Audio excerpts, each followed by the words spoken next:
বিষ্ণুই বলেন জাহান্নামের সবচেয়ে হালকা আযাব কি হবে শোনো। জাহান্নামের সবচাইতে হালকা আযাব হলো ওই ব্যক্তির আযাব যার পায়ে দুটো জাহান্নামের আগুনের জুতা পুড়িয়ে দেয়া হবে। ওই আগুনের উত্তাপে তার মাথার মগজগুলো ভাতের মারের মতো টপ টপ টপ টপ করে বেয়ে বেয়ে পড়বে।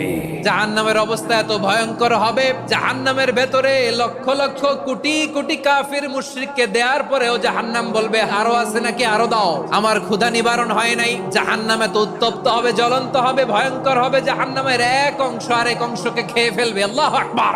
ফেরেশতারাও টালমাটাল হয়ে যাবে। জাহান্নামের রক্ষী ফেরেশতারা কি করবে তারা নিজেরাও বুঝতে পারবে না। কোটি কোটি মুশরিক কাফিরদেরকে জাহান্নামে নিক্ষেপ করার পরেও জাহান্নাম ঠান্ডা হবে না, শান্ত হবে না, বলবে হাল মিন মাজিদ, আরো আছে নাকি, আরো দাও। তখন আল্লাহ তাআলার কুদরতি পা জাহান্নামের ভেতরে ঢুকিয়ে দিবেন। দেওয়ার সাথে সাথে জাহান্নাম থেকে আওয়াজ আসবে, কত কত বিইজ্জাতিকা ওয়া বিকদরিক,